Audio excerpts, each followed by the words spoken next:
Hi, welcome to the AGM of your company, CL Educate. As the chairman and founder of the company, I am absolutely delighted to be welcoming you. Today, over the next 10-12 minutes, I'm going to share my thoughts about where we are and where we think we are headed as we move into a very exciting future. Let me first start with the macros. We are extremely fortunate, as you would agree, to be living in India in this era and in this industry called education or EdTech. As you look at the next 10 to 20 to 30 years, the Asian century, and if you ask me in particularly, the Indian century has begun. There is something very fundamentally sound and long sustainable about the Indian society. And as we look into the next 30 years, as the legendary statistician Rosling has said, he says that India will become the #1 economy on the 15th of August 2047. That's exactly 100 years after we became independent, after 200 years of being under a foreign rule. And he says two things that enables that for India. #1, and the most important, is the health statistics. And #2, the enabling condition or the sufficiency for becoming a global power today comes from education. And that's what we as a company are in. Let's look at a couple of those numbers to make sense to this enormous amount of wisdom of Rosling. Even at a 2 to 3% of the GDP spend of education by the government, you're talking about a government spend of 20 billion in education. And very interestingly, and in contrast to China and USA, where the private spend on educational services and products is just about 15% of the total spend. In India, it is far more consumer-led, secular, and it's 45%, which means in the next 10 years, when the government spend goes to 30 billion, the private spend will match that. And as a country doing about 5 trillion, India would be spending about 50 to 60 billion in educational products and services. That's a gigantic market opportunity, and we are at the sunrise of that exciting opportunity. Let's now come to the second level of detail. India is emerging as the destination for value for money education as far as higher ed is concerned. The Study in India program is sought to attract 500,000 students from Asia, Africa, Europe annually. And that figure today is only 40,000. So that's a 10-fold increase over the next 5-6 years. And how would these students come to India to study engineering or medicine or law or management? They would take the Indian entrance exams. Come to think of it. To get into a law school, a student has to take a CLAT as an exam. And in order to compete with CLAT, the LST, which takes you to the top law schools in the US, they have announced and launched the LSAT India version, which is specific to India. And they are marketing those to the Indian law schools. And there are many such policy level interventions, fundamental technology-led scalable policies converting into programs that are already in place. I'm not going to take too much time delving into that. But what will be an outcome of this very exciting landscape. To me and to all of us as shareholders of an EdTech company called CL Educate, it's very simple. We have a head start in the listed market space as the only listed company that has a legacy of 25 years, that has a brand like Career Launcher as the owners of that, and we have on the cap table marquee investors, including institutions for a small cap like us. And the name of HDFC to be on the cap table is no trivial claim for all of us. So my prediction, if you will, is that there are going to be 3 to 4 top-notch EdTech listed companies, and CL Educate will be one of them. Now let me quickly come down to business and spend next 5 minutes on the business side of it. As you know, CL Educate has 2 business units, significantly speaking. One is Career Launcher, another is Keystone, and I'll take a couple of minutes on both of these.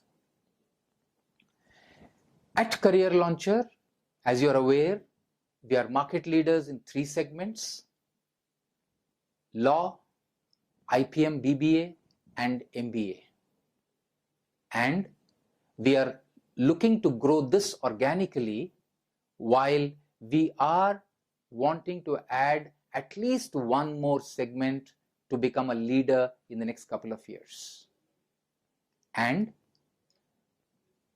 in the pursuit of that growth, between the build versus buy option, we at the board have debated and have leaned towards a buy as an option to move into or to add one significant segment for additional leadership. If you're looking at a double the size in terms of revenues and tripling our profits over the next 3 years, let's say, we need to add one more segmental leadership.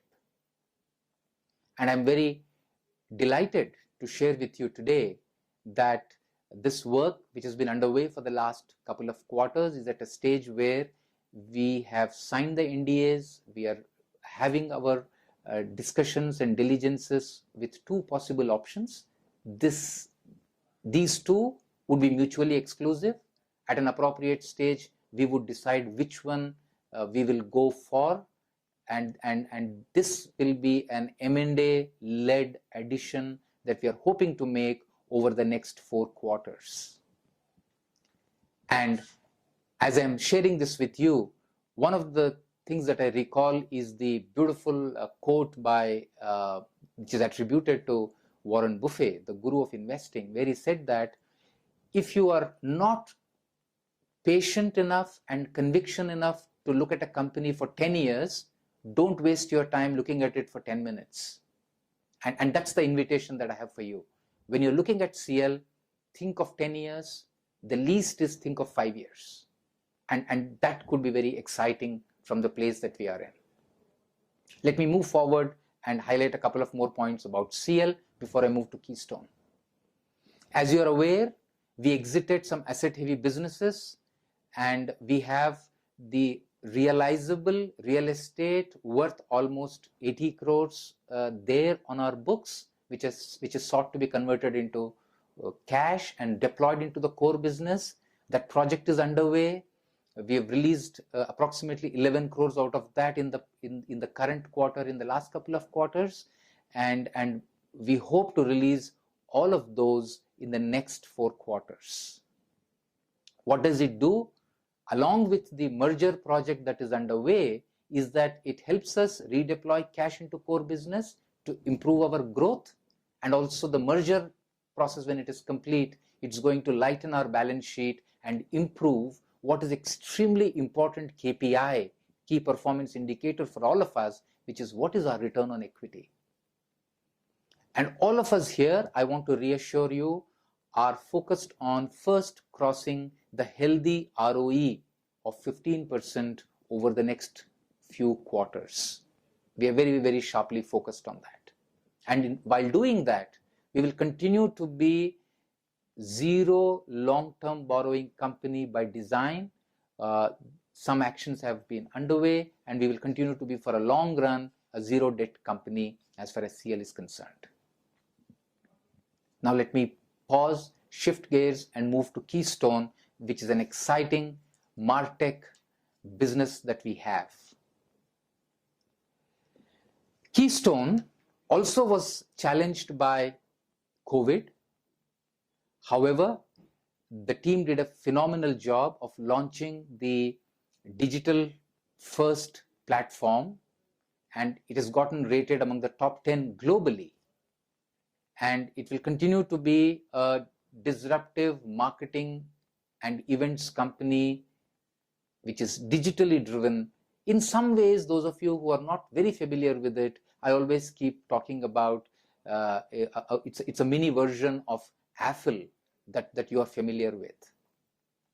And it has its own life, it has its own journey. It is not necessarily connected with the other business that we have, which is Career Launcher.